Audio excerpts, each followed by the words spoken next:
хувцсыг тайлж харах байна тийм. Тийм үү? Энийг хэдүүлээ шууд ойлгох чинь. Би ангилдаг. Манай хажуудлал ангиллахгүй байгаа бол би хин хэлэх үү? За яг одоо Хургуулмаар шүү дээ. хог хайсан хүн рүү бүгдээрээ гоё бухаардаг гэж. Лав гарагт шиллаа заавъя. За. Баасан гарагт ерөөсө хуунцраавъя. Ям гарагт бор картон цасаа. За. Ингээд болоо. Хог хайдлын салбарт нэг байж байгаа залуу хүний хувьд нэгхэн алхам урагшлуулж хасан л гэдэг байна. Жингээ барихын тулд хэрэгэлдэг 3 арга. За боломжоор л усууж ин да. Хогны салбарт хувийн хвшлүүдийг нэлээд түлхүү оруулж ирэх хэрэгтэй. Дандаа гаднаас импортоор үнсэндээ сайн хүнсний бүтээгдэхүүнтэй хамт хогийг боогоод оруулаад ирж байна. Сайн бацхан уу Green Zone эхэлж байна. Green Zone хамгийн анхныхаа эрэгтэй зочинтойгоо ярилцах гэж байна. Саранхүүгийн аргуу Улаанбаатар хотын хог хаягдлын удирдлагын элтээс 10 орчим жил ажиллаж байна. Залуу хүн хэрнээ салбараасаа уруулгүй тууштай ажиллаж байгаа учраас салбарынх нь хүндэлдэг чадварлаг мэргэжилт юм а. Тэрээр хүүхдэд багаас нь хог хаягдлын талаар боловсрол олгох нь хамгийн үр дүнтэй гэж боддог. Тиймээс хогон мангас жүжигийг нийслэлийн бүх сургууль цэцэрлэгийн хүүхдүүдэд үзүүлэх томхон ажлыг эхлүүлж чадсангүй юм а. Эрэгтэйчүүд би асуудлыг шийдэхдээ хандахтайг агуулгаар нь ханддаг, тооцоолж ханддаг тэгдэг гэж боддог байхгүй бизнес болгож чаддаг. Эмэгтэй хүн бол асуудлыг ер нь сэтгэл дээрээ тулгуурлаж шийдчихэд байдаг.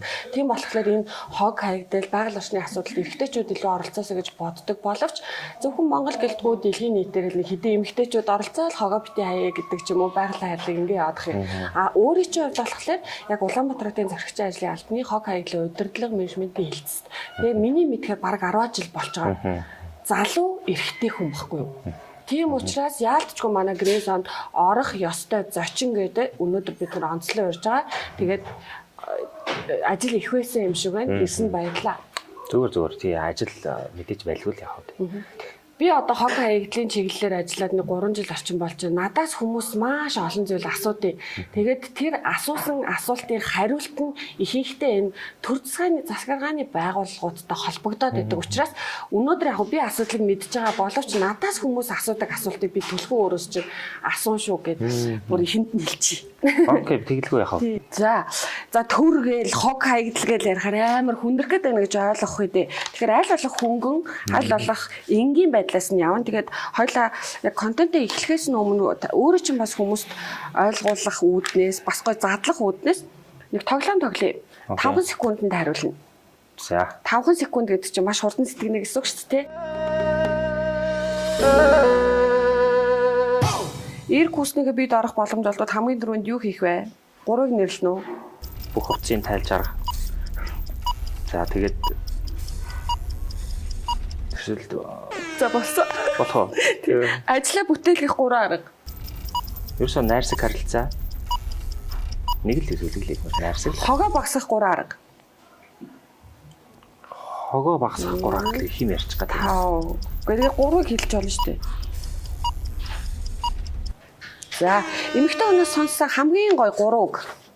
Би чам таартай. Өөрөөс чинь болж маш их бухимдсан хүнийг тайвшруулах 3 арга. Уучлаарай гэд тэрхэл баг. За, эхнэрээ баярлуулах 3 үг. Ханаа би чам таартай шүү. За, маш амархан хийдэг 3 хоол. За, будаатай орох цойвон гурилташил. За, хамгийн хортой 3 зан хүний. Суур. Атаачдөө. За. Өөрийн чинь биеийн хамгийн гой 3 хэсэг. Хамгийн гой хэсэг үү? Стик хэцүү юм тий. За. Төрийн албаныханд байдаг 3 сайхан боломж гинэ. Нэр хүнд. Танилтал. Өөрөөрөө бахархал. За, хамгийн амттай хэрнээ хортой 3 хүнсний зүйл. Чихэр. За, торт. За, бэлтууч хүний ашигладаг 3 үг. Бэлтууч хүний хэлэр. Тэгэхгүй юм байна. За. Таны дургүй 3 үг гэж юм. За, хараалтал дургүй дээ. За, хамгийн дуртай 3 үг нь тэгвэл юу вэ?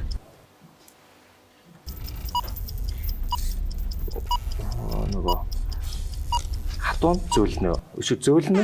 хатуугаар тий. Жингээ барихын тулд хэрэгэлдэг 3 арга. За боломжоор л усууж ин да. Таны үнэртэж байсан хамгийн муухай 3 үнэр. Муухай гонор хогийн цэг дээр нэг халуун орны хогийн цэг дээр очиж нэг үнэрчсэн үнэр. Тэр бол хамгийн их гонор байсан. За бусдаас авахыг мэдрэхийг хүсдэг 3 сэтгэл гинэ. Урмын үг, хайр.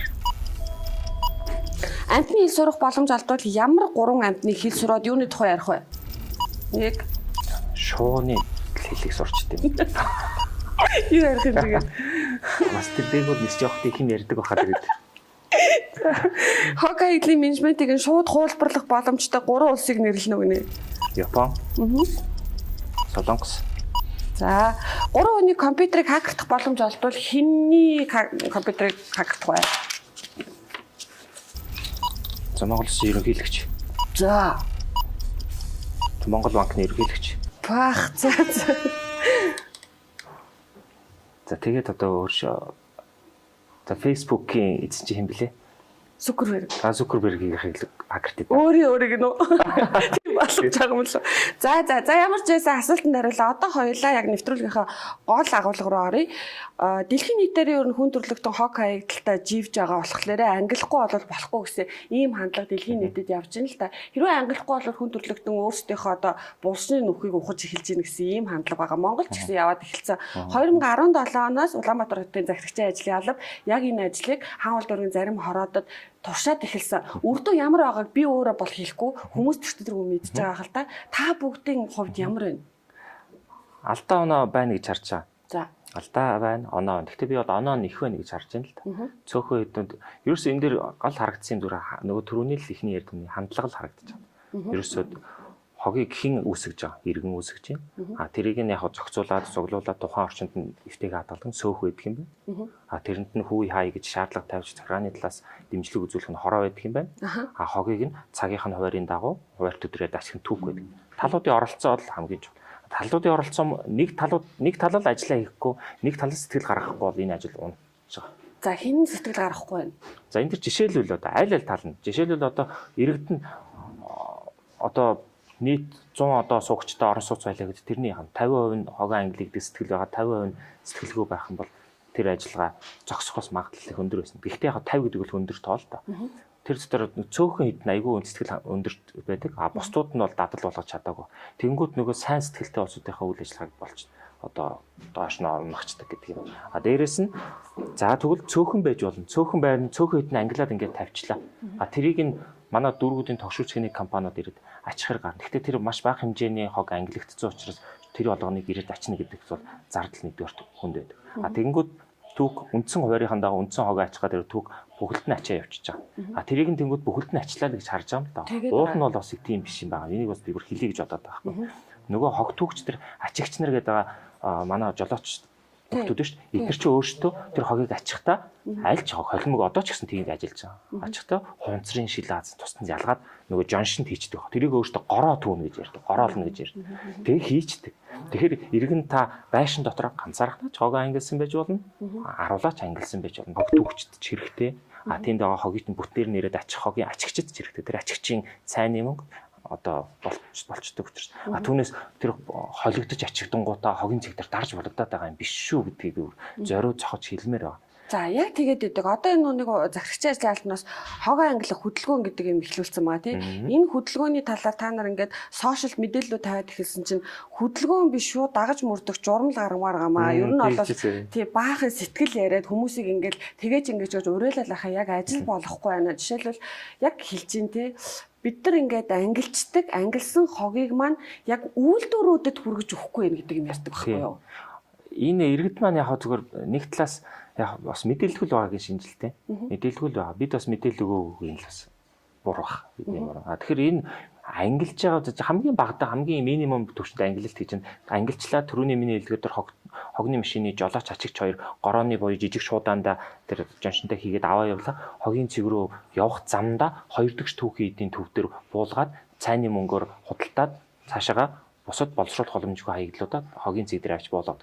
Тэгвэл тэр хоёр дахь түүхийн эдийн төвөөс үйлдвэрүүд рүү шууд явж байгаа. Нэг том хэмжээний их хэмжээгээр гаргаж байгаа аж ахуйн нэгж байгууллагууд байна. Номин, Апу, E-Mart гэдэг чинь худалдаа үйлчлэгийн төв. Тэд нэр бор картон цаас хунцруудад тусна одоо ангилж байна л да. Тэднийг бол тэр яг их хэмжээгээр гарч байгаас шууд машинд ачиг. Тэндээс шууд үйлдвэрлэлд явж байгаа. Одоо манай дүүргүүдийн тогшуулчгийн нэг компани зарчийн алба нөгөө 17 оноос эхлэж хийхдээ нэг 2% компанитай хамтраад бид ямар ч зоос өгөхгүй шүү. Тэ бидэн дээр ямар ч төлбөр та өөртөө 2 дахь түүхий даавад өөртөө зараад мөнгө олго. Тэр хоёр компани шил 4 машин гаргаад өнөөдөр их одоо ажиллаж байна. Бүр хэд хэдэн компаниуд ингээ ороод хөвшсөн. Цаасын авдаг. Хөвсчихсэн. Хаанаа хөвссөн бэ нэ хилээд өгөөч. Одоо энэ компаниуд чинь бүр тэгж штэ хөөе аргуун дарга. Одоо энэ компани чинь хогоо ангилчаад бүр өгөхгүй байна гэдэг штэ. Тэгээд бодлоо. Худалдах гэдэг штэ. Уул нь бол бид хэд ангилуулад ингээд өгөөд байгаа. Тэнгүүд нөгөө чи худалдах гэдэг. За тэгвэл худалдах гэдэг бол заавал одоо авах гэдэг хэрэг алгаад. Эцсийн бүлэгтээ хот өөр ангилдаг болох нь чухал байгаа байхгүй. Тэгээ яг нөгөө тэр компаниуд ч өөрсдөө тэр жишээлбэл худалдахгүй байгаа зүгээр өгж байгаа жижиг супермаркет дэлгүүрүүдээс цаасаа харьцуултын тусна авч цуглуулад цаасны үйлдвэрт авчиад өгчөж байгаа. Одоо жишээлбэл манай дээр TML гэдэг нэг бас нэлээд томоохон компани одоо энэ хогны зах зээл төрж орж ирж байгаа. Та бүхэн мэддэг бол одоо баг хотын 3 цэг дээр одоо том хураалтад хийж штэ. Тэн дээр жишээлбэл хунцарч авч, цаас ч авч. Тэдний хүртэл одоо манайх танаа дүүргүүдээс ирсэн цаасыг, хунцрыг, шилаазыг тусна аваад пресслээд байх. Бүрэн боломжтой. Харин бүр манай талбай үйлдвэр дээр ирэх юм бол бид нар зах зээлийн үнээс нь арай илүү авъя гэж байгаа. Хоёр дахь түүхийн эдийн төв дээр авдаг үн яг үйлдвэрийн хаалган дээр авдаг үн хоёр өөр байгаа шүү дээ. Угаасаа хоёр дахь түүхийн эдийн төвийн чинь иргэдээс нэг үнээр баг үнээр аваад тийш авч нэг үн нэмээд зарж байгаа шүү дээ. Тэгэхээр манай түүхүүд шууд ингээд заримдаа үйлдвэрүүд дээр авч өөрсдийнхөө үнээрээ өгч байгаа. Угаасаа тэгж зардал нь нөхөгдөж байгаа байхгүй юу? Тийм үү те. Одоо яг хаана тэгж бүрэн дүүрэн сайхан ангилаад байна? Одоо манай дээр бид нар энэ 2017 оноос хойш явж байхад бид нар номинтой ярьсан номингийн салбарууд цаасан харьцаа ангилаад эхэлсэн, ангилж байгаа. За миний дэлгүүр цаасан харьцаа ангилж байгаа. За E-Mart цаасаа бүр айл эртний ангилдаг хэрэглэдэгч одоо E-Mart байж байгаа. Хамгийн гол нь одоо энэ дэр чинь овор хэмжээ ихтэй нөгөө бункерийн дүүрэгчдэг, хог хадгалах одоо тэр болонгийн дүүрэгчдэг ийм л газрууд одоо хог хаягдлын төрлийг төрүүлж ангилах ийм шаардлага байгаа. Тэгэхээр ангилж байгаа газрууд дээр өшөө олон сөөхүүд байж гэн. За сөөх гэвэл бас дуртай. Манай тийм хаан уул дээр одоо жишээлбэл хаан уулын нэгдүгээр хорон дээр бүр 2 3 сөөх маш сайн ангилдаг бүр энүүд бүр маш сайн ангилж. Баян зүрх тусна гэдээ явж. Тусна хийгээ явж. Яг зүгээр энэ дээр тээвэрлэлтэн дээр нэг зүйлий байгаа учраас гэдэг нь одоогор нэг ойролцоогоор энэ хоёр нөгөө 4 машин гэж яриад байгаа нөхдүүд маань 17 оноос явж байгаа. Өнөөдөр 300 газраар ингээд бараг тойрон эргэлт хийдэг болчих чинь хэд байж. 300 цэг дотор аж ахуй нэгжиж байна, жижиг байгуулагч байна, сөөгч ингээд ороо явчихдаг байхгүй. Тэгэхээр энэ бол нэгс анх бол энэ байгаагүй байхгүй. 17 онд 0 байсан, одоо 300 болсон. Одоо хогоо англи хөдөлгөөний өрөмжлөлд нийслэлийн хэмжээнд л том болгоё гэсэн. Гэхдээ энэ дэр нөгөө төхөн 4 машин дээр түшиглэх биш шүү. Энийг бид бүх дөрвүүдийн түүх ангилсан тусгай зориултын машин гаргаад тэрлэх. Түрүүн тэр нөгөө чи асуулт шүү дээ. Журам байх ёстой гэж тэрний тэр нөгөө иргэн би комент харсан. Тэгээд угаасаа журамтай энэ журмалцсан байхгүй. Өнгөрсөн иргэдийн хурлаар чинь 2 дугаар сарын 20-нд энэ журмыг бүр баталчихсан шүү дээ. Яаж ангилах юм, юу болох юм. Тэгэхээр журмаар зохицуулах зүгээр хуулийн дээр хүртэл байж байгаа. Иргэнний үүргэн дотор байдаг. Хогоо бүр их усэр дээр ангилж явах хэрэгтэй. Манай хууль журам эрхцэн хот бол хангалттай. Одоо бид өөр хэрэгжүүлэх айгүй хэрэгтэй. Харин тэр хэрэгжүүлэлтийг хэн одоо хийх ёстой юм? Жишээлбэл хэн хянах ёстой юм? Одоо энэ хэрэгжүүлэлтэн дээр манай хороо ажиллах хэрэгтэй байна. За. Дүүрэг ажиллах хэрэгтэй байна.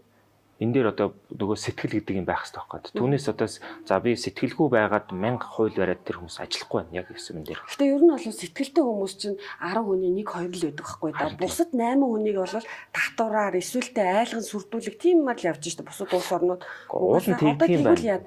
Мэдээж тэр зэрэгцээд явах хэрэгтэй. Сая хүртэл нөгөө ягаад энэ айлган сүрдүүлэх гэдэг юм уу торгуул шийдвэр гэдэг юм жоохон. Торгуул тийм. Торгуулийн систем ягаад хэрэгжихгүй ингэ байсан бэ гэхлээр 20 оны 1 сарын 10-нд зөрчлийн тухай хууль шинжилгээ хариулагдаж батлагдлаа шүү дээ тийм. Тэр дотор хог хаягдлын тухай хуулийн зөрчсөн этгээдүүдэд оногдуулах хариуцлагын санкцуудыг бүгдийг нэг копидод суулгацсан гэсэн. За. Тэрнээс өмнө буюу 20 оноос өмнө хог хаягдлын тухай хуулийн дагуу хариуцлага тооцож чаддгүй байсан. Прокурор дээр очиж шууд унцдаг. Яагаад тэгэхээр та зөрчлийн тухай хуулийг л бариа гэдэг шаардлага прокурор тавьдаг гэсэн мэргэжлийн хэлтэн байцаа шүү дээ. Тэгэхээр нөгөөдөл чинь хог хаягдлын тухайд хэрэгжүүлж чаддгүй хяналттай. Ямар сони энэ хог хаягдлын тухай хууль гэж байсаар хахад хог хаягдлын тухай хууль бол хамаагүй зөрчлийн тухай хуулиар барьж байгаа. Тийм байна. Сони энэ тогтолцоо бас тийм бас сонирн байгаа. Тэгээд одоо нөгөө манайх чинь зөрчлийн тухай хуультай болцсон учраас нэг тийм юм уу. За хуулийн дээр тэгвэл иргэн бие хогоо ангилахгүй яах вэ? Иргэн хогоо ангилахгүй бол шууд одоо торгодог залт нь Хэдэн төгрөгөөр? Иргэн 31-тэй тэнцэгдэх төгрөгөөр гэж байгаа шүү. 30-аас ер нь бол нэг бүх торгуулийн санкцууд иргэн 30, аж ахуй нэгж 300, тэр нь нэг 50, 500 хүртэл нэмэгддэг нэг ийм интервал харагддаг. За жишээлбэл би ангилдаг. Манай хажуудлал ангилахгүй байгаа бол би хинт хэлэх үү? За яг одоо Торгуулмаар шүү дээ, тий. Тийм. Одоо бүр торгуулъя гэж одоо гэдэг тий. Уул нь яг бүр тим дээрээ тулах юм бол мэрэгжлийн хэлтийн улсын байцаагч л хуулиараа торгох хэрэгтэй. За. Тэгээд бүр зөрчлийн яг оногдуулах эрх нь бас хорооны засаг дарах хуулиараа байгаа. Хорооны засаг дарах. Тэгэхээр хороондоо хэлэх юм. Тэгэхээр хамгийн наад зах нь ерөөсөө бид хороотойгоо харьцаж сурмаар байгаа байхгүй манай иргэд. Ер нь бол ямар ч асуудал үүссэн засаг захааны хамгийн доод нэгж байхгүй. Хороонд бид энэ жижиг асуудлуудаа хийж мэдэгдэж явах хэрэгтэй. Тэгээ сөөх юу гэх юм? Сөөх бол бидний зүгээр дундаасаа байгуулсан л энэ хамтын нэгдэл шүү дээ. Сөөх бол ямар нэгэн төрлийн байгууллага биш засаг захааны нэгж суугч сөөх гэдэг чинь суугч би өөрөө байхгүй. Тий.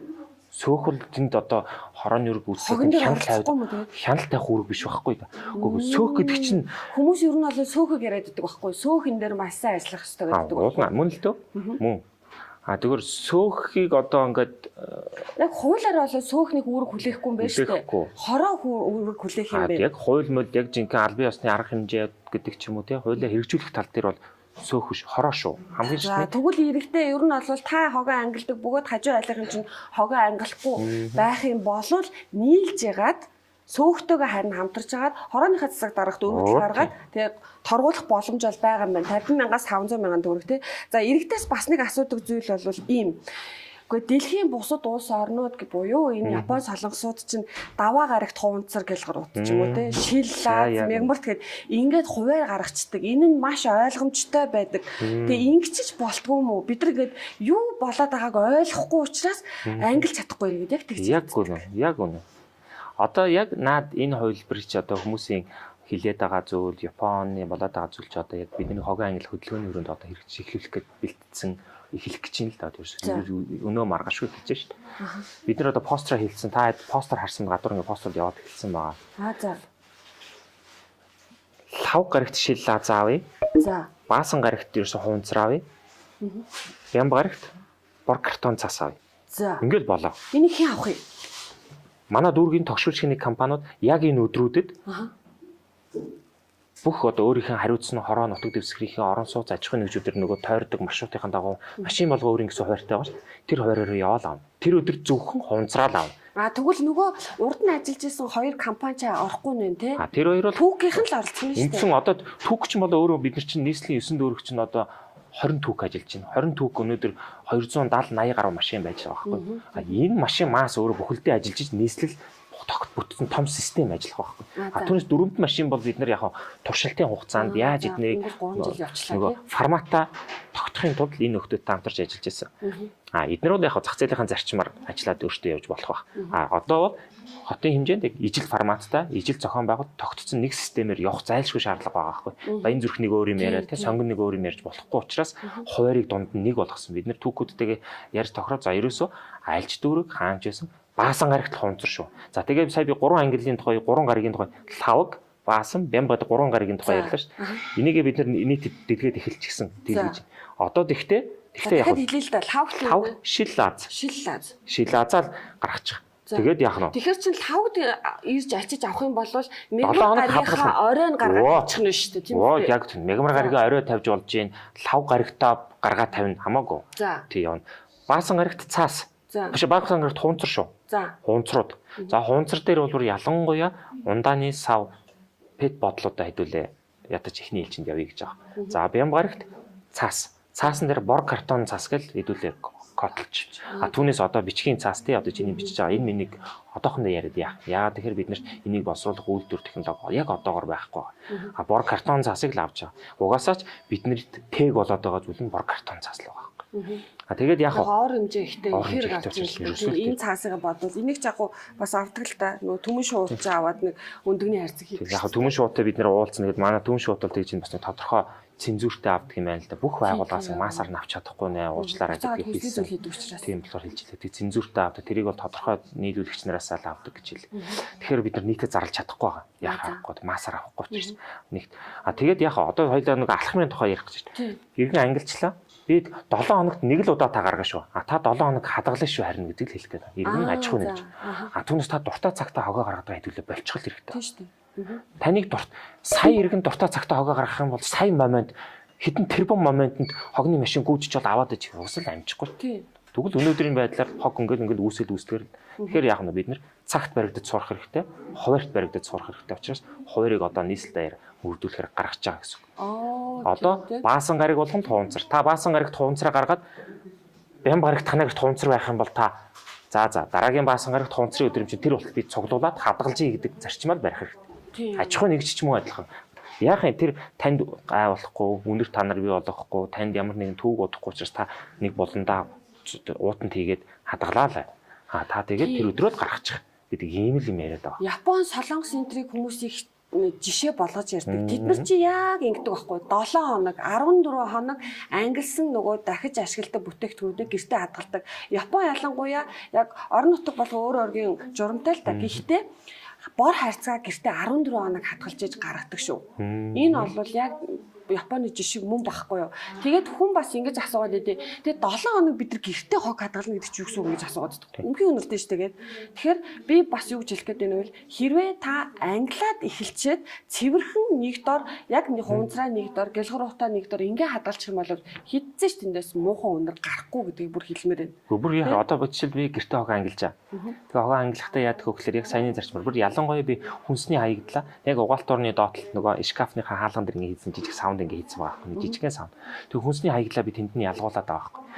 Манай гэрийнхэн ангилдаггүй байсан, ялгадаг байсан. Би гэрийнхтэйгээ ингээл ярьсаар агаад ангилдаг болчихж байгаа. Тэг хүнсний хог хаягдал маш бага хэмжээгээр гарч ийн л та. Тэр яг жингийн хувьд өөр болчих. Овор хэмжээнд маш бага. Нөгөө гэрийн нөгөө болонд байдаг нөгөө хогийн сав биш үү? Нөгөө 8 литрийн 10 литрийн зориултын гэл. Тэнд юусэн ямар ч үнэр танар алга. Тийм. Одоо дахин боловсруулах боломжгүй байсан ч үнэр алга. Ямар ч надад зовлон алга тийм. Хүнсний хаягдал. Тэгэхээр бид яаж юм нойтон чихтэй юмнаас л ялзарл үүсч үнэр танар гардаг байхгүй юу? Яг үнэн тийм. Хүнсний хаягдлыг ялгахчаар ер нь бол ерөөс үнэр гарахгүй тийм. Одоо хог хаягдлын төрөний би журам батлагц эрхцэн зохицуулт байна уу гэж шүү дээ. Тэр журам дээр бүр битсэн орон сууцны өрх ерөөсөө хамгийн багадаа та 3 ангилна гэж хэлээд дахин боловсруулах боломжтой, дахин боловсруулах боломжгүй хүнснийг л ялгацсан. Ингээл болоо. Гэтэ ингээд ялгацсан. Гэтэ та ингээл ялгацсан. Тэгээд ялгасны чинь хуваарийн дагаа очиж авах нь байна. Тэнд ингээл болоо байхгүй. Ерөөсөө энэ тэгээд ялахгүй байх юм бол торгоод эхлэх юм байна. Тэгтээ яг манай монголчууд ч жоохон торгуулах дурггүй. Тэгээд торгон барина гэхэлэр хит их ус төржүүлээл, төрлөөгөө дайраал те. Та нар бид нарыг одоо торголоо гэл их гээд идэг юм билээ. Яг би энэ торгуулны системийн талаар нэг ганц нэг пост хийгээд ингээд мэдээлэл сонсоход өстой дандаа ямиг торгуулын аргаар биш бусад урамшууллын аргаар шийдээч гэж байгаа. Тэгвэл урамшууллын журам одоо тун удахгүй иргэдийн хурлаар өргөн баригдаж батлагдана. Хуулинд угаасаа урамшуулах механизм орсон. Тэгээ одоо бид нар энийг нийтэд ингээд яавал та урамших юм. Урамших субъект нь хин гэж иргэн аж ахуй нэгж хог боловсруулах үйлдвэр, хог ачдаг компани, шинэ технологи нэвтрүүлсэн аж ахуй нэгж байгууллагын 5 субъект урамшихаар журмын төсөл одоо явж байгаа. Тэгээд энийг оюунда хуулийнхаа дагуу бид нар нээлттэй тавьчихад тэгээд бас иргэд гоё нээлттэй саналаа өгөөсэй гэж хүсэж байгаа. Тэгээд ер нь нэг ийм юм байна л да. Яг журам эрх зүйн акт тийм өөрсдөд нь хэрэгцээтэй юмыг бид нэг нээлттэй тавихаар хүмүүс саналаа ер нь өгөхгүй юм. Тэгээд ялангуяа би бүр ингээд энэ хогны салбарт ажиллаж байгаагийнхаа хувьд яг юм дээр хог асуудал биш юм байна гэж би ойлгосон шүү. Сүүлийн бүр тийм ойлголт төрөөд хүмүүс нэг хог болон проблем биш. Энэ бол хогноос том асуудал байдаг юм байна. Хог бол ерөөс асуудал биш. Болчих штэ гэж боддог болсон. Гой санагдаж байгаа. Энэ бол надад бас айгүй бас урам өгж байгаа хүмүүст. Энийг шийдэж болох юм. Хогон дээр нэх ахч холбогдлоо. Би бол хогд амар санаа зовд шүү дээ яг үндэ. Уул хэсэг үлэг нэг юм хогонд хайдаг хогчд байсан тийм. Айгүй хэцүү байдаг. Надад бол нэг хог харсан ч гэсэн сэтгэл санаагаар унаад энийг нэг шийдчих юмсан гэж боддог. Гэхдээ ийм хүмүүс маш олон болсон. Манайх ч нөгөө давхар ах явуулын станц гэж хийгээд байдаг шүү дээ. Хийх болгонд шинээр ангилагчд нэмэгдээд байгаа. Яг тэгвэл тэр хүмүүсийг яаж мэдэж ийнэ гэвэл нэгдүгээр шинэ хүмүүс ирээд байгаа танихгүй хүмүүс. Хоёрдугаар ангилж ирж байгаа давхрууд нь өөр байгаад байгаа байхгүй. Алдаатай ангилаад аваад ирдэг.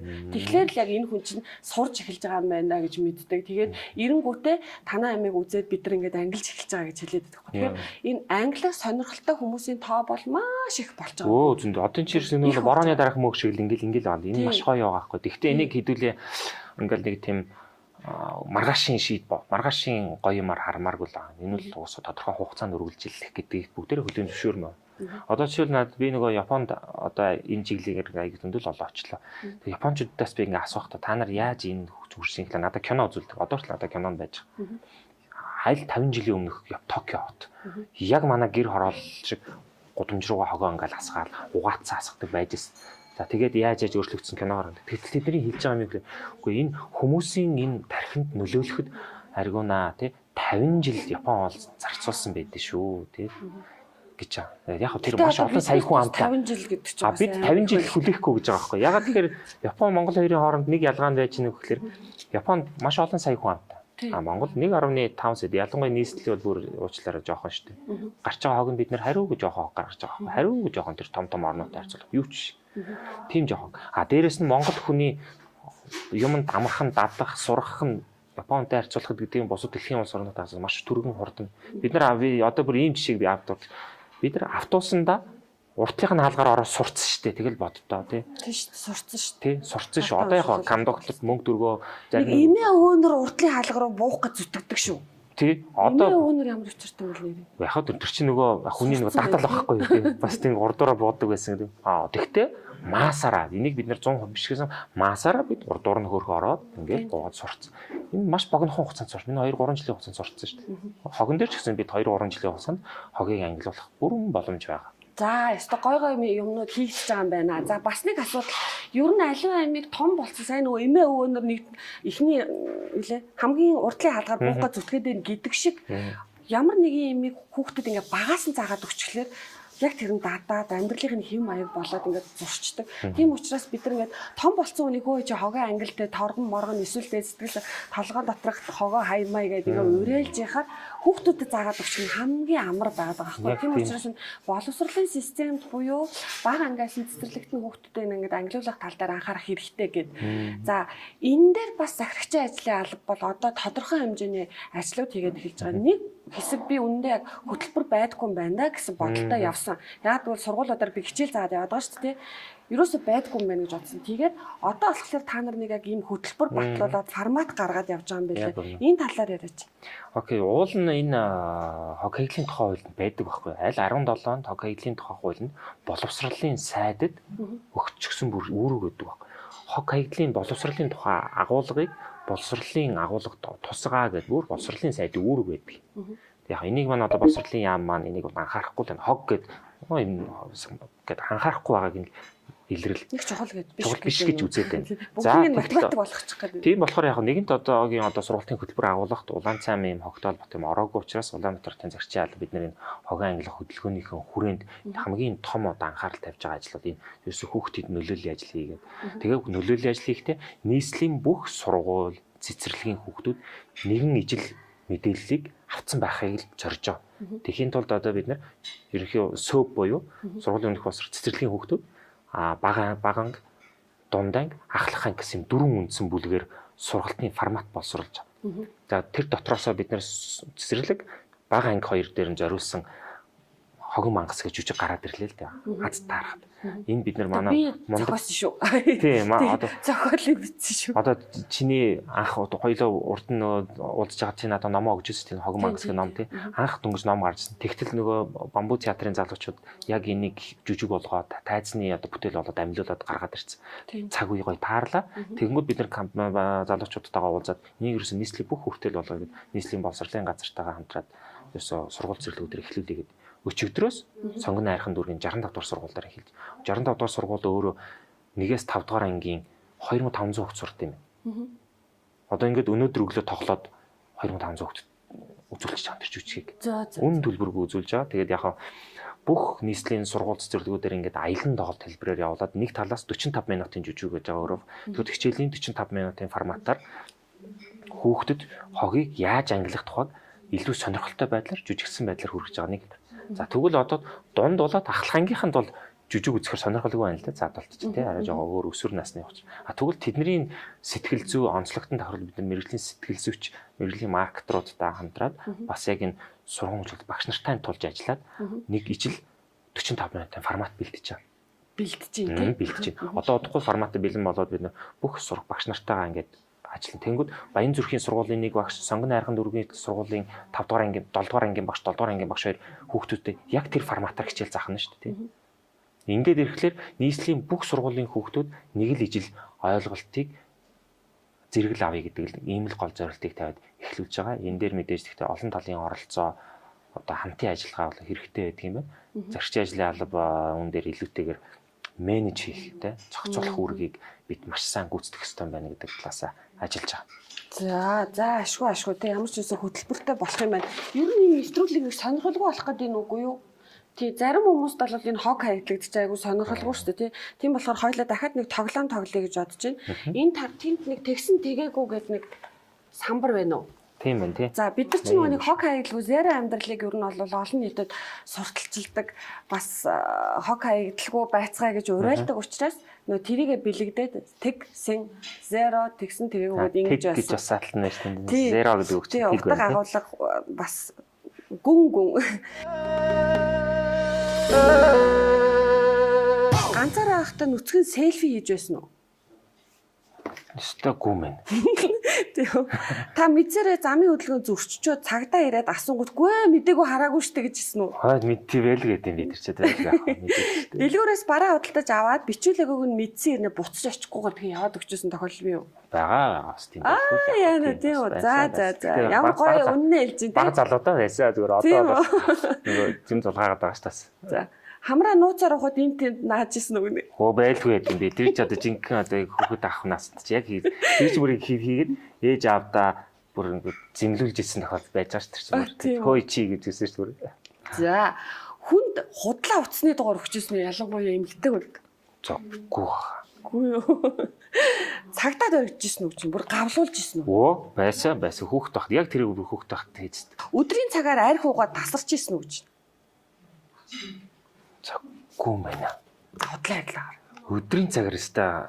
Тийм. Энэ нэг тийм зарчим байна. Өдрийн цагаар юусан уун гэдэг ойлголт. Кино үзээд эсвэл уран зохиолын ном уншаад уйлж исэн үг чинь. Оо, тэр бол өстой энэ хүндэл. За. Танаад ирсэн зочин танд огт таалагдахгүй хизээж бүр үл зөвшөөрөгдөн муухай үйлдэл хийж байсан үү? Жишээ нь жорлонгийн гадуур шийсэн байсан гэх ч юм уу гэнэ. Байна. Байлгүй ах уу? Тийм бас байдаг. Яг л гадуур шийсэн байсан. Чинь 0 руу явуулгад 0-ыг маш бохор хэрэгэлдэг шүү дээ. Тэр өстой муухай шүү. Ер нь бол айлд орсон бол энийг бүр анхаарах хэрэгтэй тий. Та хамт ажиллагсад нууцаар хоч өгөө шоолж исэн үг чинь. Байна байлгүй ах уу? Хин нэг нууцаар муулж исэн үг нэ. За байсан одоо бас яаж хүмүүс болтгоо гэж бодлоо яг хотын хааны ховонд орно ш тас тий. За хамгийн сүлд хизээ зодтолцсон бэ? Зодтолчихсэн үү? За ёстой энэ яг зүгээр мэдхгүй ёстой. Бараг хамгийн сүүлд бол үгүй. Үгүй юу? Үгүй шүү. Ер нь би бараг хамгийн сүүлд хүүхэд насндаа л баг. 10 жилд багт л. Айлд усан дорыг гуйж исэн үү? Эсвэл ээж их чинь дэл очиж орчихсон байна тий. Ус тасарчдээ шүү дээ. Тэгээд айл танад усан дорчиг гуйжсэн л гэж байна. Ээж их ахындаа л очижсэн байна. Хурал дээр хайртай бүсгүйгээ бодоод эморсон ч гэсэн худлагаасаа чухал царайлж исэн үг нэ. Оо байна. Тий байлгүй яах вэ? За та амьтаа алж исэн үг нэ. Алжсэн шүү. Яна тийм үү. Огт танихгүй эмэгтэй хүн зүүдэлж исэн үг ч тий. Бурхан энэ надаа бас. Огт танихгүй эмэгтэй хүн зүүдэлж байгаагүй. За хоёлаа дараагийнхаа асуултанд оръё. Энэ хардаа хог хаягдлын менежмент гэхлээр бид нар нэг ойлгохгүй юм. Жишээлбэл хардаа яг өрх хідэн төгрөг сардаа төлтийн тий. Тэрийг нь хэн аваад идэх юм. Нэгдүгээрт, хоёрдугаарт түүх гэж яг ямар байгууллага байдгийг. Яг тий. Яг юу хийх ёстой юм гэдэг ч юм уу. Энийг ерөөсөн мэддэг байхгүй. Та энэ менежментийг нэг товчхон хэлээд өгөөч. Яг ийм зарчмаар явдаг гэх. Окей, тэгвэл ингээ бид нар чинь өрх тэр дунд орон сууцны өрх 2000 төгрөг сард төлдөг.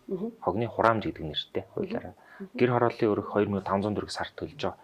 Энэ 2006 онд одгоогоос 14 жилийн өмнө баталсан тариф баг. Нэг өрх энэ л өгдөг тийм. Бидний 2500 төгрөгийг миний сард гаргасан манай өрхөөс гарсан сард гаргасан хогийг танаа гэрээс аваад төвлөрсөн хогийн цэг хүртэлх А цэгээс Б цэг хүртэлх энэ логистикийн үйл ажиллагаанд зарцуулдаг. За тээвэрлэхэд мэдээж жолоочийн цалин, машины эвдэрлэгийн эмтэл, түүний бензин шатхуун тос масал энэ мөнгө зарцуулдаг. Гэхдээ одоогоор хүрэхгүй байна. Та 2500 төгрөгөөр та зүгээр өөрийгөө аваад хогийн цэг рүү таксидад үзээрэй 2500 төгрөг гарахгүй. Ааха. Тэгэл бодохоор үнэ хүндээ. Тэгэхээр бид нэр энэ хураамжтай холбоотой юмдраас жоохон бодох хэрэгтэй цаг нь болцсон л. За түг. Тийм. За түгийн хувьд яадаг вэ гэхээр бид нэр энэ нэршил товчлолт үйлчлэгээний компаниуд товчлол түг тийм. Яг бид нар хуулийнхаа нэршлэр буюу журмын нэршил хог хаягдлын үйлчлэгээний байгууллага гэж байгаа. Бид нарт үйлчлэг Энэ хувийн байгууллага юм уу улсын юм ойлгож байна шүү дээ. Энэ болохоор хувийн ч байна, улсын ч байна. За. Улаанбаатар хотын буюу нийслэлийн 9 дүүрэгт 20 түг ажиллаж байгаа. 20 түг компани ажиллаж байгаас 14 нь орон нутгийн өмчтөй буюу улсын байгууллага бидний нэршсэн шнаар 6 нь хувийн компани байна. За, аль нь дээр юм бэ? Улсын хойсон дээр юм уу, хувийн хойсон дээр? Яг зүгээр энэ хоёрын тэнцвэртэй балансыг маш сайн байрч явах хэрэгтэй юм байна. Энэ дээр өрсөлдөөний зарчим яалтчгүй үүсэх хэрэгтэй. Тэг ер нь бол зах зээл гэдэг чинь өөрөө өрсөлдөөн бийжиж бүр жил. Манай хог хаягдлын тухай хууль өөрөө өрсөлдөөний зарчмыг нээлттэй тавьсан уус өрсөлдүүлгээд заагдсан байдаг байхгүй. Хуулийн дээр угаасаа сонгон шалгаруулалтыг төрийн болон орон нутгийн өмчийн буюу бидний тендерийн хуулиар шалгаруулаа гэж хэлсэн шүү дээ. Дүүргийн дарагта шалгаруулад шалгарсан байгууллагыг гэрээ хий гэж хэлсэн байхгүй. Тэгэхээр тэрийг л хэрэгжүүлэх гэдэг тэр заалтаар нь дүүргийн даргаыг одоо шахах л. Хэн шахах вэ? Нийслэлийн засаг даргаас нийслэлээс дүүрэг рүү шахах. За тэгвэл нийслэл бас өөртөө олж тарч тий. За иргэдээс ингээд сарда 2000-2500 төгрөг авдаг. Гэхдээ нийслэлийн хогонд жилдээ төсөөс хитэн төгрөг өгдөө.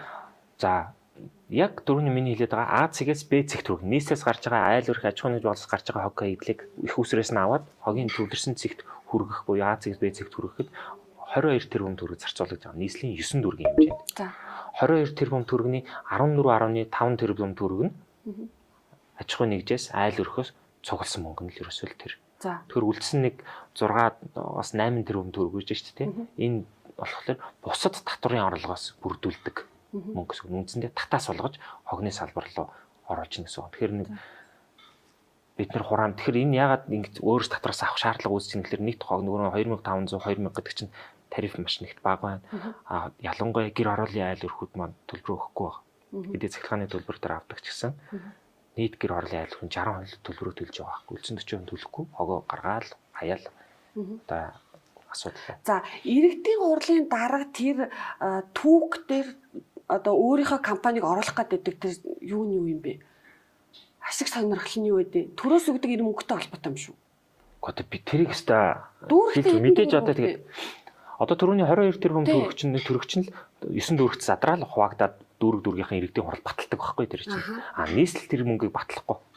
Тэр чинь хуулиараа угаасаа дүүрэг батлна гэж хуулийн дээр заасан ба. А би бол Батсан дүнгийн 22 тэрбум гэж хэллээ ш. Тэгэхээр дүүрэг болгон харилцан адилгүй. Чингэлтэй дүүрэг ойролцоогоор 6 тэрбум 5-6 тэрбум төгрөг баталдаг бол сонгон найрах. Энэ 6 тэрбум төгрөг юу зарцуулагдах хэвээр ачих.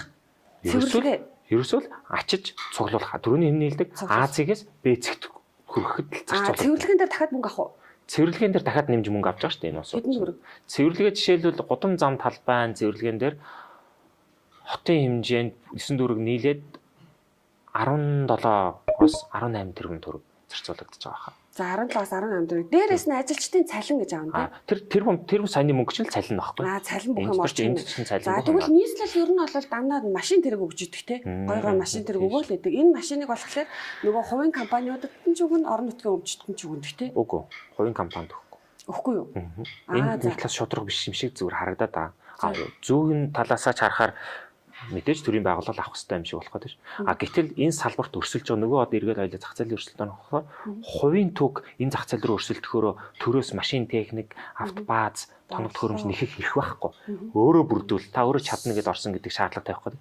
Төрийн байгууллага болохоор орон нутгийн өмчтэй төг болохоор төрд заавал али машин өг, миний машин өдөрчлээ гэл ингээд авах гэдэг шүү дээ. Тэгэхээр ингээд нэг жоохон хоорондоо харилцаа адилгүй ялгаатай. Тэгэхээр одоо саяны таны ярианаас бодоход жилдээ 7-оос 8 орчим 6 орчим тэрбум төгрөгийг дүүрэгт өгдөг байгаа байхгүй юу? Яг гэхдээ энэ бол яг хамгийн шийдгээд гэхдээ яг 6 тэрбум гэдэг бол хамгийн өндөр одоо хогондоо анхаардаг дүүрэг гэж би бол сайн дүүрэг гэж хэлэх гээд байна. Чингэлтэй дүүрэг бол хогондоо анхаар төсвөө бас боломжоор нь хогондоо зорчиж. Тэгтэл манай сонгон, Баян зүрх, бусад дүүргүүд, таан уулз гэдэг энэ дүүргүүд маань яханы хувьд бол нэг 2 тэрбум, 3 тэрбум хамгийн ихтэй баталж штэ тий. Тэгэхээр хамгийн төсвөө өндөр баталж чадаж хогондоо зарцуулах зардлаа илүү байлгаж чадж байгаа нь л хоггүй дүүрэг болох магадлал нь өндөр. Одоо манай дүүргийн түүхүүд яадаг уу гэж манай иргэд мэдэхгүй л тийм. Айгүй их тэрбумаар нь ингээд ярихлаар тэрбум том мөнгө сонсогдно эдэрч. Яг зардлыг ингээд бодоод үзэхээр эдэрч айгүй хэцүү хөр. Бүх ихэнх түүхүүд дүүрэг дээр өөртөө шүү дээ. Дүүрэг дээр өөр нь дүүрэг нь түүхд өөртөө гэсэн үг шүү. Гэтэ миний нэг боддог одоо бол ойлгож илээ л да. Ер нь бол эн чин 6 байна уу, 5 байна уу, 4 байна уу, тэрбум төгрөг бол мөнгө бол мөнгө. Төсвийн мөнгө бол мөнгө. Татвар төлөгчийн мөнгө бол мөнгө. Тэгээ эргээд энэ яах ёстой гэвэл зүгээр л нөгөө нэг зах зээлийнхаа журмаар буюу тендер зарлал яг хогоо англиад очиж чаддаг компанид л өгсдөө шүү дээ. Яг тийм. Гэтэл энэ нь очиж чадахгүй дээ. Иргэдийн урлагийн дарга нь очиод өөрийнхөө компанийг шахаад авчихаар чинь хин тэр хогийг шийтгэе. Тийм үстэй. Энэ тогтолцоог л ер нь бол яалтчгүй ингээд байхгүй болгож ижил энэ хог шийдэгдэх гээд байгаа байхгүй. Ер нь бол аль бусад улс орнуудад ялангуяа Японд энэ Наранбаяр нэр дэвшигчд те хэлжсэн хаана хог их вэ? Тэнд бол авилга л байдаг гэж хэлсэн. Тэгэхээр нэг ийм хогны салбарт авилга л байгаа юм шүү. Хогны салбартыг өшөө эрх зүйн талаас нь нэг дутагдaltaй зүйл нь түүх гэдэг байгаа компаниудад урт хугацааны гэрээ хийх шаардлага байна. Ялангуяа саяны хэлдэг хувийн хвшлүүдийг нэлээд төлхөө оруулж ирэх хэрэгтэй байна. Ядаж нэг 50% хүрэх хэрэгтэй шүү дээ. 50% ч хүрэхгүй байгаа. Ингэх юм бол түүх компаниуд бэхжих, тоног төхөөрөмжийн сайжрах, шинэ ачиж тээвэрлэх, шинэ технологи нэвтрүүлэх юм боломж өгнө. Одоо манай дүүргийн төвчгөлөөгүүд бүгдээрээ ялангуяа хувийнх нь бол за улсынх нь ойлгомжтой хөдлөхгүй шүү дээ. За хувийн гэдэг байгаа төвчгүүд чинь нэг л жилийн гэрээ хийж байгаа. Жилийн дараа гэрийг цуслах эрсдэлтэй. Банк хизээч мөнгө өгөхгүй зээл олох. Банкнаас очиод би нэг 2 машин шинэ машин авах гэсэн юм аа. Оросоос, Германаас ийм гоё технологи оруулж ирэх гэсэн. Надад зээл өгөөч гэдэг тэгэхээр зээл өгөхгүй. Яа, та нэг жилийн гэрээтэй эрсдэлтэй. Таны гэрээ цуслагдчихвал яах юм гэдэг. Тэгэхээр энийг урт хугацаанд байх хэрэгтэй. Тэгвэл сонгон шалгууруудыг маш шударгаар хийгээд хүчин чадалтай, чаддаг технологитой машинтай компаниудыг л оруулсан. Одоо манай дээр нэг алдагдаад байгаа юм. Яагаад гудамж салбаад хог үүсээр нөгөө хог нь ачигдахгүй, хогоо ярьж ачсангүй, ачдаггүй штэ гэдэг гомдол ирээд идэх юм. Ерөөсө шалтгаан нь машин хөрөлцөхгүй байна. Машинууд маш ихээр эвдэрч штэ. Машинууд маш ихээр эвдэрч байгаа. Яагаад эвдрээд байгаа? 2012 онд л хамгийн сүүлийн машин орж ирж байгаа шинэ машин. Тэрнээс хойш парк шинжилт байхгүй. Энэ жил л харин нэг цөөхөн өдөр машины парк шинжилт явж байна. Тэгэхээр парк шинжилтийг 8 жил машин явт Монголын энэ шороо тоос тэгээд энэ дэгэн догон энэ тэр дундаа гэр хорооллын нөхцөл бол хүнд шүү дээ. Машинд бол маш их эвдэрлэн өвөл цаг уур энэ машины эвдэрлэг гэмтэл маш их гардаг. Болдог бол ер нь бол энд улсын төрийн мэдлийн компани гэж байх асуудал юм л та. Тэ? Бүгднгийн хувьд өгөх ёстой. Би бол тэгж боддог. Босод улсанд бол тийм байна. Үлддэг ёстой. Тийм чаддаг нь л байх хэрэгтэй байхгүй. Тэнгүүд болохоор нэг тэгэхээр л ерөөсөө болохгүй болчихсон. 3 хон машинтай хамтаа 3 гэдэг жишээ тоо шүү тий 3 хон жижигээр нь бод. 3 хон машинтай мөртлөө би 5 хорооны хогийг ачнаа гэл ингээл зүтгээд ээж бас болохгүй байгаа. Та хамгийн одоо физик хүчин чадлаараа ингээл өдөр шөнөгөө ингээл махраад ажиллаад байсан ч 5 хорооны хогийг гүйцэд тодорхой хорийн дагав хогийг үүстэнд овооруулахгүйгээр ачаад ээж угсаал чадахгүй байхгүй. Жишээлбэл тий. Тэгэхээр яадаг бах нь манай дүүкүүд маань энэ дэр хүчин чадалтай тулгуурлаж түүхээ ажлыг хуваарлдаг байна. 15 20 хороотой за бүжин ламаа чи угаасаа л 5 машинтай чи 5 хороод л чамд хангалттай. Чи энэс илүү явж чадахгүй гэдгийг шударгаар хүлээн зөвшөөрөөд үлдсэн 5 хороон дэр чин тендер зарлая гэд ядаж явж байгаа. Чи нэг улсын компани гэж бодъё л да тий. Улсынхан түүх ядаж улсын компанидаа за танаа чам дээр 5 машин байгаа юм чи 5 хороо л энэс илүү чи явж чадахгүй. Тэгэхгүйгээр манайхаа яаж яах вэ гэхээр бүгдийн чи хариуцаа гэл ингээд хариуцуулдаг. Чи 5 машинтай юм чи яах? Даргын хэлсэн үргийг аваад улсын байгууллага учирдаг махраал явахаас яах юм. Тэгэл тэнд иргэд битсийн бүлэгдэхийг хохирж байгаа иргэд хогондоо дарагдаад хуваарийн дагуу хог ачиж хохироод л байгаа. За ийм нэг юм байт юм л шүү дээ. Хог аль машин хамгийн их хог авчна, хогийн цэг дээр очиж пүүлүүлээд тэр нь их хог авчиж атсан байх юм бол урамшуулдаг. Тодорхой хэмжээний хог авчсан одоо тооцдог гэсэн ийм ойлголт байгаад байдаг тийм. Тийм. Яг нь энэ бол ерөнхий санхүүжилтийн зарчим нь тухайн түүх компани тухайн сарда хичнээн хэмжээний хог тээвэрлэж төвлөрсөн цэгт хүргэсэн тэр хэмжээгээр л санхүүжилт авдаг механизм одоо тэгээд ч удахгүй шүү дээ. Би хогоо ангилаад эхэлчихэр чи миний хог баг гарах байхгүй та. Тэгэхээр наа чи одоо бүр гоё зүв болж эхэлнэ. Зүв болж эхлэх байхгүй. Тийм. Түүх компани хогоо одоо түүхүүд чинь жишээлбэл чинь нөгөө тоон жингийн араас хөөцөлддөг байхгүй. Манайх чинь бас зарим нэг түүхүүд байна. Мэдээж чинь асуудал байдаг учраас илүү тээвэрлэх гээл янз бүрийн ачаа нэмэн өөр газараас хог тээвэрлэх гэж тийм ийм асуудал байдаг гэсэн. Тэгвэл хогоо ангилаад ирэхлээр одоо манай хог хаягдлын тухай юу хэлж байгаа вэ гэхээр түүх компани хогийн төвлөрсөн цэгт хог буулгасныхаа төлөө хог дарж болох зардлын түүх өөрөө өгдөг байх хэвээр. Тэгэхээр тоон жингийн араас хөөцөлдөхөө болж эхлэх хэрэгтэй байхгүй. Тэгэхээр түүхийн хувьд ашиг сонирхол, түүхийн хувьд эерэг бодол гэхээсээ илүүтэйгээр үүсгэж байгаа аж ахуй нэгжийн хувьд аюул том эерэг зүйл бий болж эхэлнэ. Хогоо ангилах дээр. Тэгээ бид нар энэ төлбөрийн системийг эх жилээс энийг иймэрхүү болгоно гэдэг дээр байж хууль өөрөө тэгэд хилцсэн учраас одоо бид нар дөрвөдөг шахана. Тэр ямар төлбөрийн систем рүү оруулах гэдэг нь гэхээр аж ахуй нэгж та баг хог гаргуул та баг мөнгө төлнө. Их хог гаргуул их мөнгө төлнө. Энэ чинь нөгөө журам дээр орсон маа. Журамч тийм хууль өөрөө тэгэд хилцсэн байж байгаа. Тэгэхээр яах нь баг хог гаргана гэдэг маань би угаасаа л ийм хэмжээний хог манаас гарна угаасаа л яах үүсдэг. Дотор нь би ангилчлаа. Хоёулаа ангилаад тэрийгэ зарж үрж болно. Нөгөө хуурийн дагуу тавдах бям гаргууд бирж байгаа машинууд нөгөө явуулж. Тэгвэл нөгөө хог чинь тал нь багасчихна та. Би тэгвэл урд нь ийм бөөрөнгийн том бүхэлдэн байхад нь би сартаа 150 сая төгрөг төлдөг байсан бол таллаад ингээд авчихлаар талын өөр чиг явсаар би 75 сая төгрөг өгөх болж шít. Тэгэхээр хог үүсгэж байгаа байгууллага аж ахуй нэгжүүдийн хувьд баг хог гаргаж байгаахан хувьд эдийн засгийн хувьд ашиг сонирхолтой болж эхэлнэ. Энэ бол маш эерэг. Япон солонгос угаасаа энэ хувьдраач байдаг. Японд бол бүр тэр ялангуяа иргэн дээр бүр энэ үйлчилдэг. Манад иргэн дээр энийг үйлчлэхээр жоохон хяналтын тогтцоос сул иргэдийн ухамсар хандлага одоо сууж эхлэегүй байна гэж харж байгаа. Яг ирээдүйд бид нар ийм болох гэж болох бах. Энэ яаж нэг гэхээр яг аргууны хог би өнөөдөр 5 уу тог гаргасан уу 6 уу тог гаргасан уу гэдгийг аргууныхыг хэмжиж чадахгүй байгаа учраас одоохондоо тех боломж. Японд яадаггүй гэхээр ингэдэг. 25 литр яваад 20 литр яваад 15 литр яваад 50 литр яваад гэдэг дэлгүрт зарж идэг. 50 литр яваад 100 төгрөгийн үнэтэй, 30 литр яваад 20 төгрөгийн үнэтэй, 10 литр яваад 5 төгрөгийн үнэтэй. Аргун бодох нь хоёулах нь амьдэрдэг гэртээ. Бүжээ хоёулах нь амьдэрдэг. Хоёр хүнээс ямар хогор. За өгшөө хоёулах нь амьдэрдэг юм чи манахаас угаасаа хогор. Хоёул 5 литрийн ут хоёрыг л авчи. Сард хоёулангаас нь гарах ерөөсөө л энэ. Тэгэхээр яг хоёул нь 5 нийлээд 10 төгрөгийн л зардлахгүй битэр.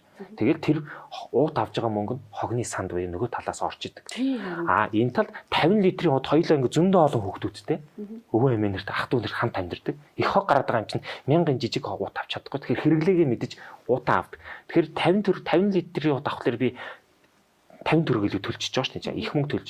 Тэгэхээр энэ иргэнд их хог гаргаж байгаа нь их мөнгө төлдөг, баг хог гаргаж байгаа мөнгө төлдөг. Энэ бол явуулсан Японд байдаг зарч. Энийг яг илүү одоо бид нар аж ахуй нэгж дээрээ Улаанбаатар Монголд хэрэгжүүлж эхлэе гэж байгаа. Тэгээд явандаа мэдээж тогны төлөвшил бий болоод ирэхлээр иргэн дээр буух байх гэж ойлгож байна. За Япончуудыг бид нар зөв юм болгон дээр жишээг аваад ярьдаг. Та ч гэсэн ярьж байлаа тийм. Япончууд 1900 яг үнэн 50 оноос эхлээл энэ уурын зуухнуудаа яг стандартын дагуу 100-уудын янзлаад эхэлсэн юм. Яндагуудын янзлаад эхэлсэн юм билээ шүү дээ тийм. Тэгж жагаад 80 оноос эхлээд яг ингээд ангиллалтад нэлийн жигдрээд явсан. 80 оноос хойш хэдэн жилийн тийм 2010 ингээд 40 50 жил болж байна. Манай монголчуудад хэдэн жил хэрэгтэй надад? Би бол 5 жилд хангалттай л гэж харж байгаа. Уул нь. Бид нар дөрөв бид дурдсан те цөөхөлх нэ. Одоо бид жоохон шургуу хамтраад одоо энэ дээр бид нарт хамтын ажиллагаа талуудын оролцоо хэрэгтэй гэдэг нь бидний хэвлэл мэдээллийн байгууллагад биднэрт бүр нээлттэй туслаач. Энэ дээр нээлттэй хамтарч ажиллаач гэсэн чинь. Дээрээс нь хогийг үүсгээд байгаа өргөн хэрэглээний бараа бүтээгдэхүүнийг импорт болдог, үйлдвэрлэдэг бүх компаниуд энэ дээр бүр дуугаа нэгтгэхэд энэ одоо хөдөлгөөн гэж бид нар өрнүүлээд байгаа учраас хөдөлгөөнд оролцоосоо гэж хүсэж байгаа. Тэгээ бид нар компаниуд уулзалт хийсэн бүгд сайхан дэмжиж байгаа. Гэхдээ одоо ямар арга хэлбэрээр яаж дэмжих илэрхийллээ гэж байгаа. Тэгээ бүгд оролцоос. Ягаад тэгэхээр жишээлбэл бид нар шампуны сав гэл, ундааны сав бүгд өргөн хэрэглээний бараа бүтээгдэхүүн. Тэр болгоноос л хог гарч ирсэн. Өнөөдөр бид нар гэрийнхэн хогийн савыг уудлаад үзэхээр тэр дотор чихэр, шоколад, талах, боорцог дандаа өргөн хэрэглээний бараа бүтээгдэхүүн сав баглаа бодлол байгаа байхгүй. Тэрийг дандаа гаднаас импортоор үнсэндээ сайн хүнсний бүтээгдэхүүнтэй хамт хогийг боогоод оруулаад ирж гэсэн санаа шүү дээ. Ингээд том утгаар нь харав. Энэ одоо хог хаягдлын салбарыг баг утааны салбар шиг мөнгө идэх бас нэг сайхан салбар болцсон юм биш үү гэж яриад байдаг байхгүй юу. Тэгээ би судлаад үзсэн бас энэ холбоо молбоноос гаргасан тоо байдаг юм лээ. 1990 оноос хойш ер нь олон улсын төсөл хөтөлбөр тусламжаар нийтдээ Монгол улсын хог хаягдлыг шийтгэхээр 300 сая доллар зарцуулагдсан байт юм байна. За ийм тоо байна. Тэгэд энийг одоо хэн яаж зарцуулаад өнөөдөр үр дүн ямар байгаа вэ гэдгийг хүмүүс өөрсдөө мэдчихнэ үстэй. Тэгэхээр яг би юу гэж асуух гээд байна вэ гэвэл аргуун даргаыг одоо ч гэсэн хүмүүс янз бүрээр хэлж байгааг нь би сонссон л та. Тий. Энэ хог хаягдлын удирдлагын хэлтэст энэ хүн 10 жил боллоо тий. Өөрөө л ингээл одоо яриалдаг. Тий яриалэн тэгэл ер нь болоод хийчтэйс юм хаана байна гэж ярьдаг тий. Тэгэнгүүтээ дээрэс нь төрийн байгууллагт байдаг болохоор цуслангийн том байшин барьж байгаа юм бэлээ мэлээ гэдээ ярьдаг байхгүй юу. Тэгэхээр энэ мөнгө олох салбар байна уу? Ер нь мөнгө олж чадчих нь үү? Би одоо нэг мөнгө олох салбар гэж болов уу хогийг харддаггүй шүү дээ. Манайд бол энэ хогны салбар бол бусад улс оронтой харьцуулахад тийм ч одоо мөнгө олох салбар биш юм. Одоо мөнгө олно. Зүгээр яг зүгээр зарим одоо хөгжилтэй том улс орнууд бол одоо хог дагсан хүмүүр баяжаа тэр хүмтэн болцсон байдаг юм билээ л дээ. Тэр бол илүү бизнес төр л байгаа. Зүгээр манайд одоо тэгэх боломж нь бол би бол их л хомс хумигдмал гэж хүмүүс зүгээр өөрсдийгөө гэдэг юм уу одоо бусдыг гаднаас нь хараад одоо тэгж л ойлгоод байна л да одоо. Таны яг зорилго юу вэ? Амбиц одоо юу вэ? Энэ хог хаягдлын салбар дээр гэвэл ерөөсөө надад миний нэг юм хувийн одоо миний эргэн тойронд байдаг гэдэг юм хамтарч хэлж байгаасаа би одоо ойлгох мэдэрдэг л байх гэж боддгийн одоо мэдхгүй юу гэж ярьдгийг. Би энэ Улаанбаатар хот ялангуяа түрүүний хэлдэг хог хаягдлын салбарт нэгд байж байгаа залуу хүний хувьд нэгхэн алхам урагшлуулчих гэсэн л гэдгийг боддог. Түүнээс биш би одоо мэдээж том зорилго сайхан хогдохгүй боловч би энэ бол ойлгомжтой угаасаа цагийнхаа аясаар аргиун байсан ч өөр дорж бат ажилласан ч тийм угаасаа л хөгждгөөрөө хөгжөөл явчихна. Гэхдээ би өөрийнхөө байгаа энэ цаг хугацаанд энэ хог хаягдлын салбарыг ядаж зөв эхлэлийн тавьчих, хууль эрх зүйн орчнын ч хүртэлтэй ядаж болохгүй байгаа салбарын эхлэлийн тавьчих гэдэг л ийм л зорилго байгаа. Түүнээс биш энэ бол аргунтай аргингөө явчих салбар. За баярлалаа. Одоо нэг асуулт нь энэ дахин боловсруулах үйлдвэрүүд гэж байдаг те. Ер нь бол хэцүүхэндээ хэцүүхэн те. Очоод яг үйл ажиллагааг нь харахад бол одоо тэнд ажиллаж байгаа хүмүүсийн аюулгүй байдлынч дээр гарч байгаа бүтээгдэхүүн зах зээл дээр борлогдох тал дээр хэцүүхэн. Тэгээд энэ дахин боловсруулах үйлдвэрүүд яагаад ерөөсөө нэг сайн явж чадахгүй байна нэгдүгээр. Хоёрдугаарт эко парк гэж явсантай төсөл. Тэгээ ер нь бол ингээд бүр дахиж ашиглахдаггүй бүтээгдэхүүнүүд чинь хогийг чинь сайхан шатаачч болмоор байгаа хгүй. Тэгээд ийм шатаадаг үйлдвэр барья гэж хүмүүс яваад байдаг юм лээ. Ерөөс дэмжигддэггүй. Тэгээл болчдөг. Энэ бол ямар ч учиртай. За би сүүлээс нэглээд хэлье. Шатаах үйлдвэрийн тухайд хэдүүлээ нэг аюул том ойлголтыг нэг авчиг гэж бодож байна. Улаанбаатар хотоос гарч байгаа хог хаягдлынхаа яг бид нэг 30 орчим хувь нь шатах боломжтой хог хаягдлаа гэж харж байгаа. За яг нэг 400 орчим мянга, 300-аас 400 мянган л шатах бол бусдууд нь шатахгүй. Барилгын хог хаягдл үнс эзэлж байгаа. За шатах хог хаягдл. За шатаагдад хэдүүлээ том үйлдвэр оруулаад ирээ. Компаниуд мөнгөө гаргаад 100% өөрийнхөө мөнгөөр бариад ороод ирээ л гэж байгаа. Давай оруулаад ирлээ. Эртснэр төсөөлье. За тэр шатах үйлдвэр эрчим хүч гаргая гэж. Окей. Тэгвэл эрчим хүч гаргахын тулд яах вэ? Эрчим хүчний одоо тэр технологичор тасралтгүй ажиллах хэрэгтэй. Бид тасралтгүй хог нийлүүлэх хэрэгтэй. Хог нь байна. За. Тэгвэл бүх одоо тэр манад Монголд санал тавиад байгаа энэ компаниуд Улаанбаатар хоттой хотойхон хогийг шатаалгасныхаа 1 тонн хогийг шатаалгасныхаа төлөө хамгийн багадаа 15 та тэрнээс дээш 15 20 22 доллар тонн тутамд нөгөө гэж байгаа байхгүй юу? Тонн тутамд шүү. Гадны хөрөнгө оруулалтад тэр үйлдвэр байгуулж байгаа компани нь уу? Нэмэх нь. За ингээд ирэхлээр нөгөө 400 мянган тонноо 22 долларт үржүүлчихэрэй гэж би бас хэлээд байгаа. Үржүүлчихэ. Тэгэхээр бид нар хэдэн төгрөг өгсөд бол нэг нэмэх нь гаргасан цахилгаанаа үйлдвэрлэлчлээ шүү дээ. Цахилгаан 7-2 үйлдвэрлэл эрчим хүч үйлдвэрлэн. Энэ эрчим хүчээ сэргээгдэх эрчим хүчний тарифаар улс та шууд энэ үнээр худалдаж ав гэдээ тулгаж байна. Энэ ч одоо ямар компани байна вэ? Хаанхын ямар компани? Бүх төсөл ингэж байгаа шүү. Энийг хэдүүлээ шууд ойлгочих. Би бас иргэдэд нэг энэ талаар бас зөв ойлгосоо гэж хүсдэг байхгүй. Тэгэхээр хэдүүлээ энийг аягүй гоё ойлголт. Тэгэхээр улс биднэрт одоогоор ийм чадамж нэгт байна уу? За чаддаг болчлоо л гэж харъя л да. Тэгээд түрүүний 22 доллараар өгдөг болдог систем рүү шууд ороод эхлэх юм бол юу нөгөө иргэн бүжин лам таны сард танаа өрхийн төлж байгаа 2000 төгрөг 2000 биш энэ 100000 төгрөг болно. Доор хаяж тий. Ингэж бид нар энэ хогш таах үйлдвэрийг төлөх орно. Үгүй бол иргэдийнхэн кармаар орохоо болио 2000-аар нь үлдээ гिचх юм бол үлдсэн 8000-ыг өөр дахиад босод татвар төлөгчдийн мөнгөөр нөгөө үйлдвэрт өгөхөөс аргагүй. Гэхдээ энэ зөвхөн Монгол санал тавьж байгаа биш. Дэлхийн том Япон, Герман, Солонгос, Итали, Австри гэдэг энэ улс оронд байгаа. Хятад гэдэг энэ улс оронд байгаа бүх шатаах үйлдвэр яг энэ санхүүгийн зарчмаар ажилладаг. Бид нар ч тэгээ яаж бид нар байна шүү дээ, тий? Эдийн засаг нь өөрөө хүчтэй сайн чадвартай улс орнууд баггүй да. Германд бол бүр 2 тонн тутамд нь 200 евро уучлаарай. Тонн тутамд 200 евро шүү. 22 доллар бол бүр хичнээн дахин бага болчихлоо шүү. Тэгэхээр эдийн засаг чадaltaй улс орж уран учраас тэгж. Тэнд тэгтээ нэг эрчим хүч гаргаж аваад хогийг дахин боловсруулж ийн гэдэг утгаараа Япон улс орон Солонгосууд энэ шатах үйлдвэрийг бариад байгаа гэж ерөөсөө хэлдэг шүү дээ. Тайлбарладаг. Аргуна тий энэ хогштах үйлдвэрийг Япон улс яагаад хогштах үйлдвэр барьсан юм бэ? Бид жижигхэн арлын орон энэ дотор манай хог багтахгүй байгаа учраас бид толгоогоо ажиллуулж бодож хог шатаадаг энэ технологиг л бий болгосон юм. Эцсийн бүлэгт ус зүгээр устгаж л байгаа л бидний хэлбэг зорилго бол устгал.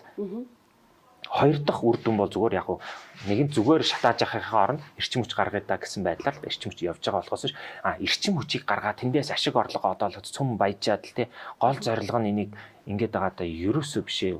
Ерөөсөө байж болох устгах хувилбар нь шүү дээ. Тэгэхээр дэлхийн нийт том хөгжилтэй орнууд одоо хаашаа чиглэж байгаа шатах үйлдвэрийг нэгт тавьдаггүй. Дахин боловсруулах recycling-ийн үйлдвэрүүдийг нэгт тавьдаг. Эхлээд recycling-уудыг хийдүүлээ. Дахин босруулалт хий. За үнэхээр юм болохоо үлснүүдээ хэдүүлээ шатах гэдэг өргөө явъя л гэдэг байхгүй. За хоёрт дахин босруулах үйлдвэрүүдийн талаар Монголд яагаад ингээ хөгжихгүй бас хэцүү байдаг юм би яхаа бас хэлээд байна. Манад дахин боловсруулах хаягдал түүхийн эдийн зах зээлийнх нь үнэлгээ бусад улс оронтой харьцуулахад маш бага. Одоо би жишээлбэл Филиппинд очсон. Филиппинд 1 кг хуунцрын үн жишээлбэл 1000-аас 1500 төгрөгийн үнэтэй байгаа байхгүй тийм. Монголд өнөөдөр 1 кг хуунцрын хамгийн ихтэй 350 төгрөг биш жишээлбэл. Тэгэхээр тэнд нэг эдийн засгийн сонирхол үүсгээ болчихж шүү дээ тийм үнэлгээний үн. За хоёр дахь нь болохоор дахин босруулагдаад гараад ирсэн бараа бүтээгдэхүүнүүдийн худалдан авалт цагт манад маш бага. За нэг одоо жишээлбэл би одоо нөгөө манай Yanakis гэдэг компани гэж байгаа тийм хаягдл дуугаар Ирзэний хавт үйлдвэрлэдэг компани. За Ирзэний хавтангаа үл дуршин чанартай сайн тэрийг худалдаа авалт хийхлээр хятадаас Ирзэний хавт ороод ирж байгаа. Хямдхан ороод ирж байгаа. Тэгэхээр яахан би энэ зарагдахгүй шүү дээ. Одоо тэгвэл энэ дээр яах ёстой юм бэ гэхээр ер нь энэ дугуй гэлтгүү хаягдл дахин боловсруулад гаргасан бүтээгдэхүүнийг нь ядаж төрийн худалдан авалтууд дээр одоо авдаг байх ийм одоо бодлогыг хэрэгжүүлмээр л байгаа. Тэгээ яг зөвхөн энэний бодлогын дүгд эхлэл нь төрийн болон буюу орон нутгийн төвчөр бараа хөдлөөж хууль буюу тендерийн хуулийн дээр орцсон. Гэхдээ тэр тийм хүчтэй заалт бол бас чадаагүй. Тийм учраас бас хэрэгжихгүй байгаа даа. Тэр нь юу вэ гэхээр хоёлаа алаг хавтны нийлүүлэх гэж юм гэж бодъё л да. За Ирзэний хавтны нийлүүлэх чинь саяны жишээн дээр чи Хятадаас нийлүүлж байна, Аргун Монголоос нийлүүлэх гэж. За хоёлаа тендер төрсөлдлөө чи 100 сая төгрөгөөр үнийн санал ирүүлээ. Аргун 105 сая төгрөгөөр үнийн санал ирүүлээ. Тендерийн хууль бол бага үнийн санал бай таныг авах хэрэг гарна шүү дээ. Хятадыг авах. Тэгэнгүүт Аргуныхыг хэдий 105 гэж санал болгосон ч гэсэн энийг нь 10% бууруулад 10 саяг хасаад 90 хэдэн саяар миний үнийн саналыг тооцоод үжингийнхаас бага санал гэж үзээд Аргуныг шалгаруулдаг зохицуултыг хуулинд хийгээд өгсөн байгаа юм. Одоо бол уулна. За. Тийм. Энэ бол хог тендерийн тухай хуулинд 17 холбоотой төслөөр юм тий. Тийм. Хог та ямар ч бараа бүтээгдэхүүн ажил үйлчлэгээ санал болгож болно. Тэр дотроо та хог хаягдл дахин боловсруулсан бараа бүтээгдэхүүн санал болгох юм бол таны үнийн саналыг автоматар 10% бууруулж үнийн саналын харьцуулт хийнэ гэд хуулинд тэгээ суудсан. Зөвхөн хэрэгжүүлэлтэнд гэдэг юм уу манад энд оролцоо сонирхол бага л байна. Тэгэхээр илүүтэй өшөө энэ дээр мэдхгүй татварын гэдэг юм уу импортоор орж ирж байгаа тэр өрсөлдөх бараа бүтээгдэхүүнтэй одоо татварын нэмээд энийгээ дэмждэг юм уу нэг л юм дэмжлэг заашгүй хэрэгтэй байгаа нь худалдаа авалт ядаж худалдаа авалт дээрээс нь эсвэл сурталчилгаа хэрэгтэй байна гэдэг.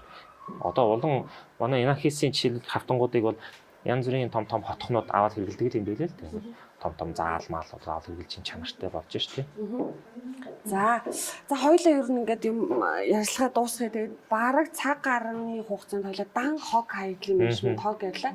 Зарим хүмүүст энэ ог сонирхолгүй бүр өстө тэнэг санагдсан байж магадгүй. Гэхдээ бид нар ингээд эрүүл саруул одоо сайхан орчинд сайхан хотод амьдрыг гэж хүсэж байвал яа харахгүй энэ хог хаягдлаа шийдэх хүн болгон анхаарах ёстой. Өнгөрсөн жилүүдэд бид нар би Монгол хүн ч юм уу зөвхөн би миний гэж ингэж өөрийгөө амин хуваа хичээж амьдарч ирсэн. Гэтэл эргээд ийм сэтгэлдлэр ийм хандлагаар амьдраад өөртөө одоо ямар байдалд орчих те нийгэм маань замбраагүй одоо орчин нь нийл хогтой те эргээд энэс өөртөө өвддөг ийм болцсон байна. Тийм учраас үнэхээр сайхан нийгэм сайхан хотод амьдрыг гэж бодох юм бол энэ хог хаягдал гэдэг зүйлд хүн болгон оролцох ёстой.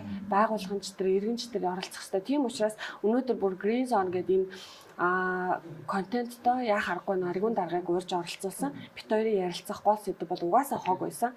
Тэгээд ирсэн баярлалаа. Баярлалаа нэвтрүүлэгтээ орсонд маш сонирхолтой ярилцлага боллоо гэж бодож байна. Тэгээд бас миний бас их иргэдтэй хэлий, ер нь бусдад бас нэг хэлчихийнсэн даа гэж бодсон зүйлүүдийг бас гаргаж ярьж асууж тавьсанд маш их баярлалаа. Тэгээд боломжоор хариулахыг хичээллээ. Тэгээд иргэд маань бас энэ дээр тодорхой хэмжээнд мэдээлэл авсан байх гэж бодож байна. Тэгээд мэдээж Улаанбаатарт хоггүй байхад ер нь бид бүгд тэрээс өөрсдөө л оролцоотой байх хэрэгтэй. За тэгээд нэг зүйл хэлэхэд төдийлээ хог хайсан хүн рүү бүгдээрээ гоё муухай харж бүгд.